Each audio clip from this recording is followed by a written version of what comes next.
Because I don't want to give this movie the benefit of the doubt, you come up with your own Ben Affleck Batman-related pun to open this video, okay?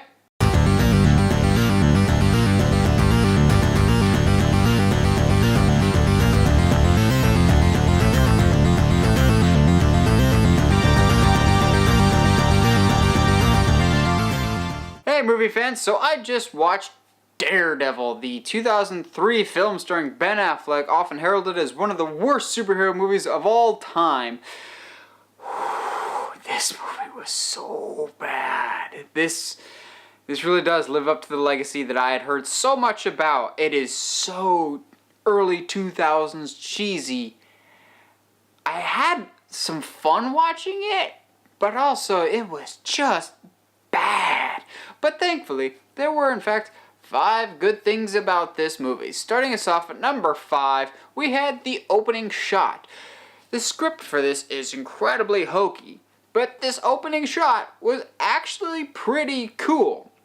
So basically, it's just a really, really long, over-exaggerated pan up of a church cathedral, and at the very top, at the very peak of the church, is Daredevil clinging on to life, holding on to the side of the cross or whatever is at the top.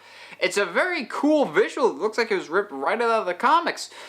Also, Daredevil hadn't opened his mouth yet to give his weird proto-Batman tryout voice. Justice. Without the dialogue, that shot is actually pretty cool. The rest of the film could not follow suit, but the opening shot was pretty cool, and I was like, maybe it's not as bad as I'm expecting, but yes. Yes, it is.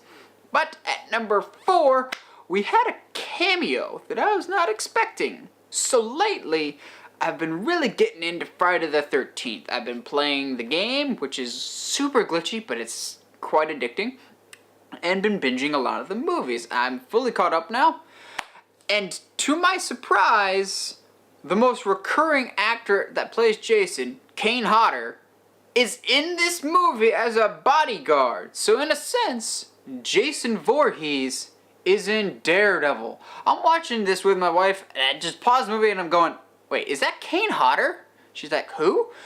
Jason Voorhees. Yeah, Jason Voorhees right here is in Daredevil. No mask or anything. Kane Hodder doesn't have that many roles where he shows his face. He's always an extra, but it's just kind of gratifying to know that the man without fear is in the same movie as a serial killer that instilled fear into the hearts of many troubled teens at Camp Crystal Lake. It was just a nice little... Wait, what are you doing here? I'm really grasping at straws here. I hated this movie. At number 3, though, this is where we start getting into more of the definitive characters that are in this, because certain performances are actually pretty good. This one, I think the actor in question knew this movie was going to suck, so he decided to just have fun with it, and that's Colin Farrell as Bullseye. Bullseye is utterly ridiculous, and it's so much fun to watch. This is one of the few guys that doesn't take this movie seriously at all, and is just like, I'm here to have fun. I don't know what it is about this that I'm okay with this, but not okay with Jim Carrey's Riddler. I think it's just because Jim Carrey was trying to be goofy and wacky and nuts and take himself too seriously. This one was just like, I don't care, I'm in a bad movie. I'm Bullseye. Bullseye. It was just, I don't know, but he was so entertaining to watch, and a movie that was really dull and kind of hurt my eyes with all the terrible editing and just, this movie's... When Bullseye's on screen, though, I'm actually having quite a bit of fun of just how wacky and off the wall he is in contrast to everyone else. Everyone else is trying to take themselves way too seriously for this movie. He doesn't care. Colin Farrell's just like, I got paid for this, I'm gonna have fun with it. But he's not actually the best character in this. At number 2, we have another surprisingly decent role in this, and that's Jon Favreau as Foggy Nelson. More or less, this is his audition tape for Happy Hogan and the later Iron Man movies, which I'm so glad you got to be in a good Marvel movie at least once in your life, Jon Favreau. I'm happy for you. Not only that, but you gave us some good you gave us one good Iron Man movie, and Thank you for that. He plays Foggy Nelson, more or less the best friend / associate of Matt Murdock / Daredevil in their lawyering business? I don't know. Attorneys at law? I don't know law jargon. But he is the best friend of Matt Murdock.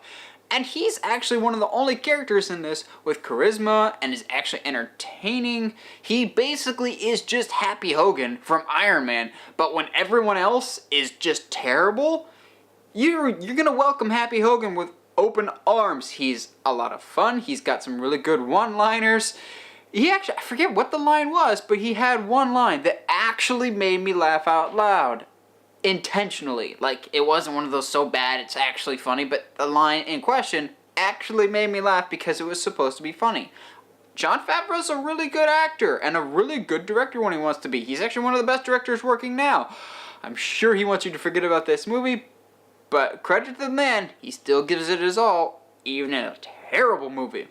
But he is not the best character in this movie. At number 1, the best thing about Daredevil is by far the best character in the movie, Kingpin. Played by Michael Clarke Duncan, may he rest in peace. He was fantastic. My only complaint about Kingpin was that he probably should have wore the white tuxedo at least one time. Yes, he's wearing lighter colored suits and tuxes throughout the movie, like gray ones, but oh, come on, you're just that close to perfection of having the white coat. He's got the size to be formidable. He has the perfect Michael Clarke Duncan voice of, like, his voice is just perfect for any menacing threat. He's just got that deep voice that really, really works for Kingpin. I bought him as an actual credible threat. Now, granted, the scene in question, the final fight between Kingpin and Daredevil, was really, really stupid, but the lead up to it of Kingpin just going, where I'm from, I take care of my business myself. And you're just like, okay, that's awesome. He's ready to just fight Daredevil himself, and you actually kind of believe that he could do it, because this dude's formidable, he's intimidating, but he's also super charismatic. You always want him on your screen, but you also want to keep him at a distance, because he's both terrifying, but also really engaging. Like, you can't not be entertained and engaged with Kingpin. I really, really liked him by a landslide. Michael Clarke Duncan's Kingpin was the best and most entertaining thing about Daredevil, a movie that I don't know why I saw while I wanted to make this video for you guys. I will not be seeing this again. Maybe someday I'll do 5 good things on Elektra, but I have a feeling that's going to be even harder. Well, let me know. Would you guys like to see a 5 good things about Elektra? Please say no. Also, if you like this video and you want to see more, subscribe to the channel, or find me on Facebook, Twitter, or Instagram at Uncharted Media. Stay sharp, movie guys and gals.